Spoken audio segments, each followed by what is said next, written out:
Hi, my name is Shuhan Yang. Today I'd like to introduce my superhero, Miss White. The issue she cares about is cancer. I chose this topic because cancer is a common condition and a serious health problem. More than 1 in 3 people will develop some form of cancer during their lifetime. Miss White wears a white coat, which is a typical look of a doctor, but she is a super one. It gives people a sense of cleanliness and peace. Her weapon is a stethoscope, which is also her waistband when she is not helping people. Miss White can use this stethoscope to detect the cancer cells inside a person's body.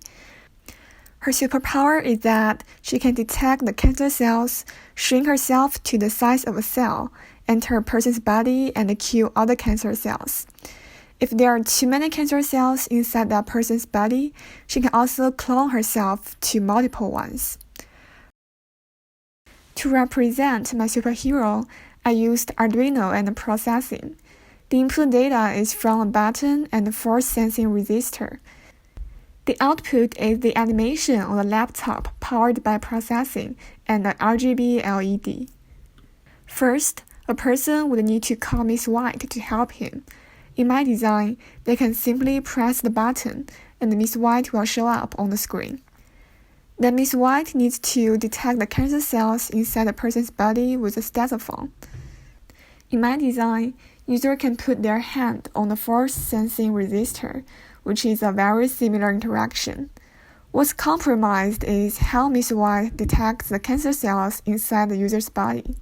Since there's no easy way to reflect the real number of cancer, I used the magnitude of user's force to represent it. A harder press would mean more cancer cells, which is a very simple interaction. When Miss White is diagnosing, the RGB LED will be flashing lights to tell user about that. After Miss White detects the cancer cells, depending on how many cancer cells there are, she will clone to multiple ones and enter the person's body. In my design, this scene is shown on the screen. How hard the user presses the sensor will decide how many Miss Whites are cloned. Then she will move to the edge of the screen until she disappears, which indicates that she enters the user's body. One trade-off there is that the size of Miss White on the screen after she shrinks is definitely much larger than the real size of the cell in order to let the user see the character. After Miss White enters the person's body, she will kill all the cancer cells. This activity is represented by quick flashing lights of RGB LED.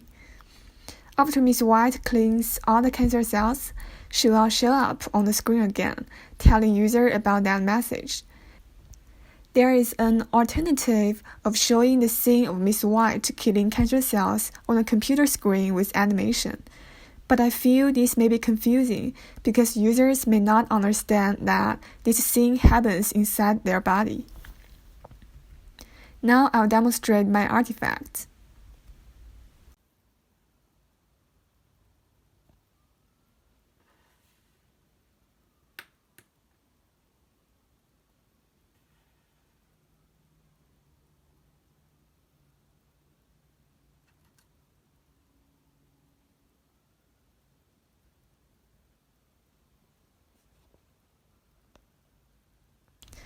One strength of my design is that I gave a lot of feedback to users, with animation, text message on the screens, also flashlights of LED, so that users can easily know what they did and what to do next.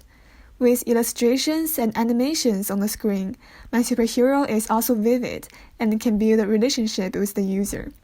Another strength is that there is a complete flow of interaction from the beginning to the very end, which simulates all the scenes in my storyboard. One weakness of my design is that users don't have much to do to interact with my artifact. They only have a button and a sensor that they can press. The rest is just to see the feedback.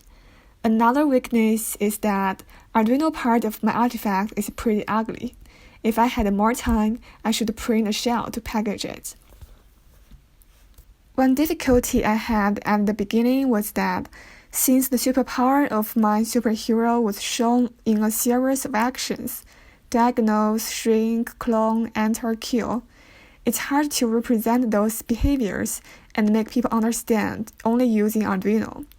I finally chose to also use processing so that there's a GUI and the feedback could be more clear and easy to understand.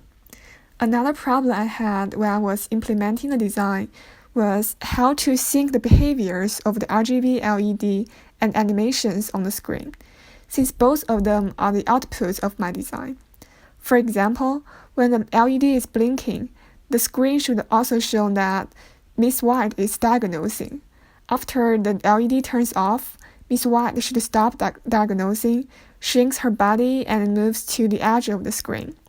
What I did to solve this problem was to run multiple tests, adjust the time parameter to make sure they sync perfectly with each other.